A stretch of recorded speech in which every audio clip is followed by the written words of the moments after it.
Do you have cybersecurity certification? Do you have any certifications in cybersecurity? Why are certifications important for a GRC analyst or GRC consultant? What are the certifications that you can do to ensure that you get a job or that you stay relevant in the cybersecurity field, especially in GRC? That is what we're going to be examining and looking at in this video. So let's dive straight in. Now, why are certifications important for GRC analysts? Number one is expertise validation. Yes, certifications confirm your expertise in GRC, showcasing that you have the knowledge and skills needed for the job, which is very, very important. I know you know that.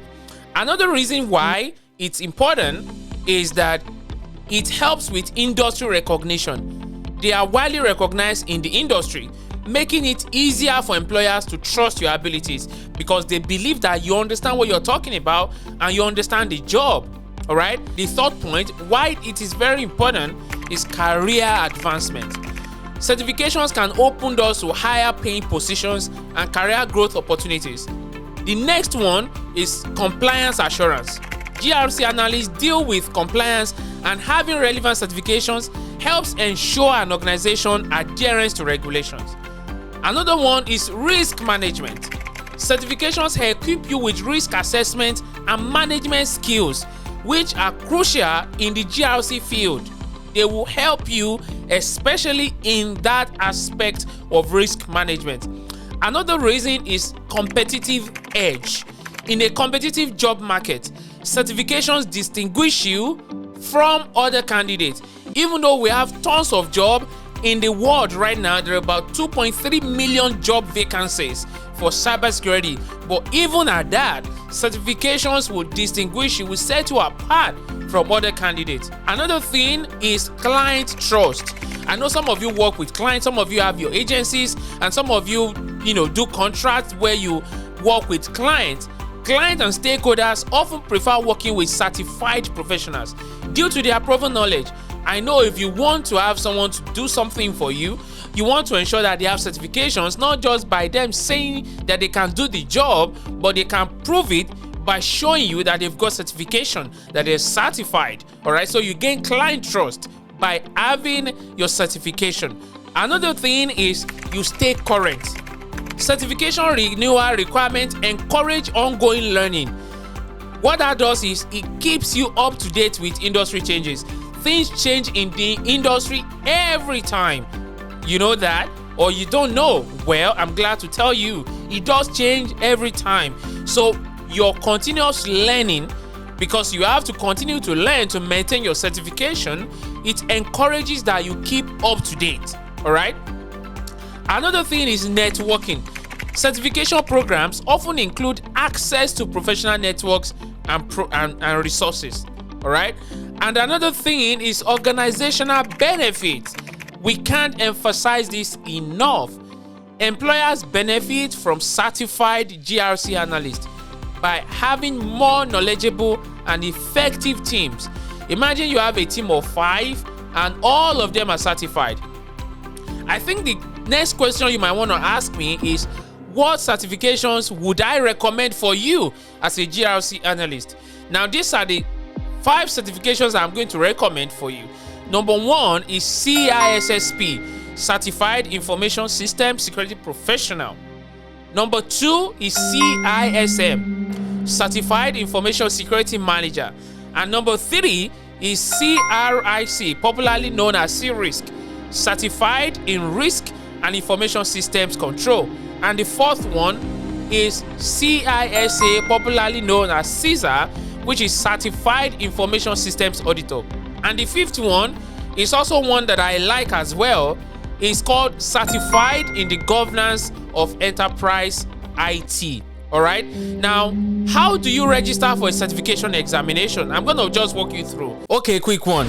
If you would like to earn multiple 6 figures in cybersecurity in 45 days, even without an IT degree or experience, if you would like to work from the comfort of your home, earning multiple 6 figures in cybersecurity in just 45 days, and I'm talking about $250,000 a year and above, I want you to click the link below to apply and schedule a destiny call with my team. If we find you a good fit, we will work with you to help you transition into multiple six figures in cybersecurity in just 45 days. Now, this is for serious and committed individuals who want to make a difference and earn multiple six figures in 45 days in cybersecurity. It is important to know that we have a 15% acceptance rate, which means if we see you do not qualify, we will not work with you. We work with individuals who consider themselves as elite. If you're ready to change your story and move to the next level, click the link now and apply to book a destiny call with my team, and my team will meet you on the inside. How do you register for a certification examination? Number one, you need to visit the official certification provider's website, e.g. ISC2, ISACA, all of them. I will put the registration links in the description below so you can get registered. Number two is that you need to create an account or login if you have one, all right? Number three, complete the application form and then pay the examination fee. And that registering as a member of these relevant bodies can reduce your examination fees. So if you're a member of these bodies already, what you're going to pay as an examination fee is going to be drastically reduced. And the next thing you want to do is to schedule your exam date and location. So in the portal, you're going to find several locations. You're going to choose the one that is closest to you, where you know you feel comfortable to drive to or go to write your exam. Now, I see a lot of students asking me, like, can you help with a few tips on how to prepare for this certification or these examinations?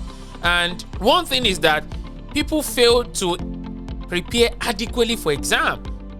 They think that they have to do some things or they have to just glance through some readings. They do not prepare, and they don't know that they have to spend time in studying. And let me give you tips on how you can prepare for certification exams and scale through and pass them in one sitting. Number one, which is the most important, is to study resources. And the last one I'm going to give you is also a game changer. So listen to the list that I have here. Number one is study resources.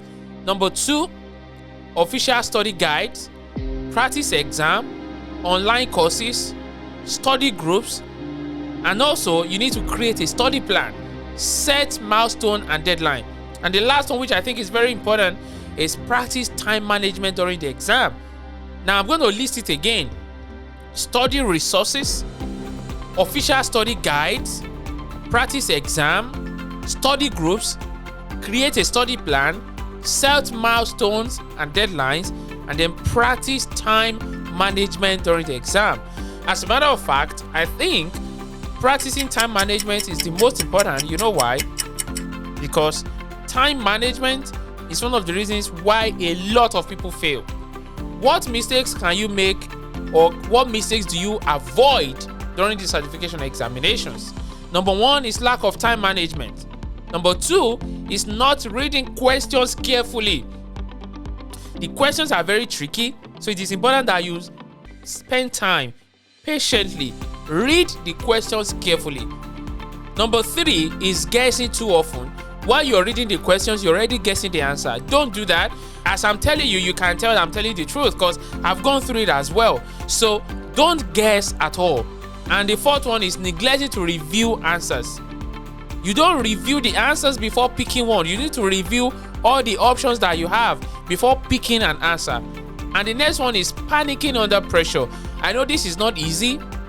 It's easier said than done. But one thing I do is to prepare well before the exam. So when I get to the exam, I am confident enough that I have prepared and there is no way for me to panic because I know I've done all I should. All right.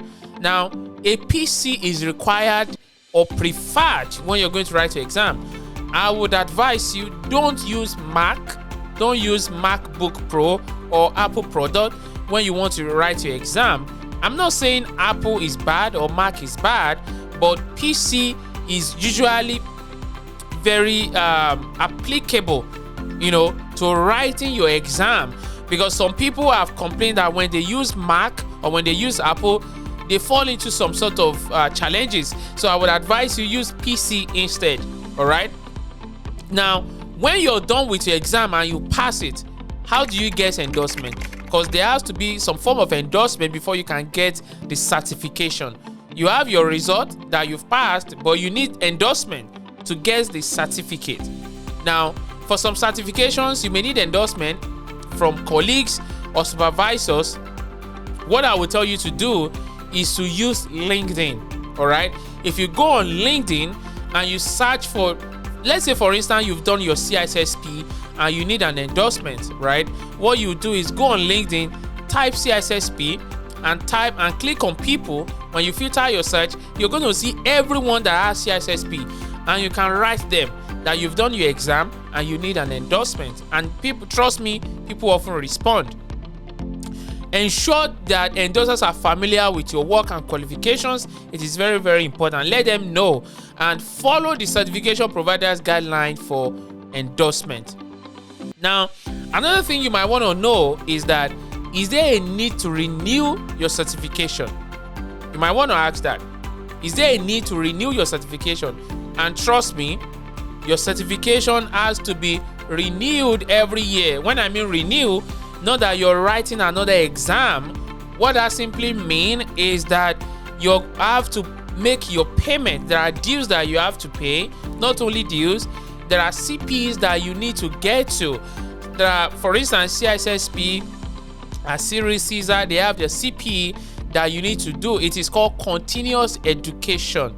All right. What that does is that they want to see that you keep on learning and you keep on improving yourself. And that is what you have to do to maintain the certifications that you've gotten.